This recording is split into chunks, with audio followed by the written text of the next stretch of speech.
काल ना Sunday special मला कढी धपाटे करायचे म्हणून सकाळी सगळी तयारी करून त्यासाठी ताक व बेसन पीठ मिक्स करून हिरवं वाटणही तयार करून घेतलं। माझ्या 2-3 पोळ्या व एक धपाटं करून झालंच होतं आणि गॅसने ऐन वेळेवर धोका दिला। पण मी कुठे हार मानणार, म्हणून नवरोबाच्या डब्यासाठी ठेचा पोळी, एक धपाटं आणि कढी नसली म्हणून काय झालं, दही हा ऑप्शन समोर होताच, म्हणून हे सगळं टाकून डब्बा रेडी केला। आता या सगळ्या कामाच्या घाईत गॅस सिलेंडर कधी येतो याचं टेन्शनच आलं। हातावर हात धरून बसण्यानं थोडीच काम होणार आहे। मग मी लागले या कामाला, गॅसची टाकी काढून तिथली साफसफाई करण्यासाठी। या कामाबरोबरच घरातील इतर कामेही माझी तशीच पडली होती, म्हणून तीही करून घेतली त्यासोबत।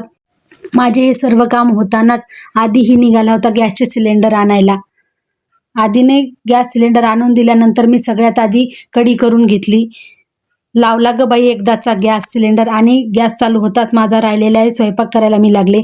आईसाठी करडीची भाजी व राहिलेल्या पोळ्या आणि धपाटे करण्यासाठी मी रेडी झाले। माझ्या पोळ्या व धपाटे करता करताच आर्यनला व आईला खूप भूक लागली, म्हणून स्वयंपाक करता करता त्या दोघांनाही वाढून दिलं।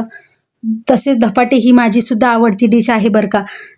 आज स्वयंपाक जरासा काय उशिरा झाला तर मुलांचा नुसता आरडाओरडा सुरू होता की कधी जेवायला देणार म्हणून। स्वयंपाक झाला तर लगेच आर्यनही जेवायला घेऊन गेला। तुमच्याही घरी गॅस संपल्यानंतर अशीच धावपळ होते का, ते कमेंट करून नक्की सांगा। आणि सगळं आवरल्यानंतर मी आणि जाऊबाई जेवायला बसलो। या कढी धपाटे खायला सर्वांनी। सकाळपासून गॅस नाही म्हणून नुसता जीव टांगणीला लागला होता। सगळं आवरलंच होतं तेव्हा मी कुठे सुटकेचा निश्वास घेतला। अथर्वला जेवायचं म्हणून त्याला धपाट्यासोबत फ्रूट जाम खायला दिला। असा होता माझा कालचा संडे स्पेशल मिनी व्लॉग। कसा वाटला ते कमेंट करून नक्की सांगा आणि जाता जाता व्हिडिओला लाईक, शेअर, कमेंट, सबस्क्राईब करा।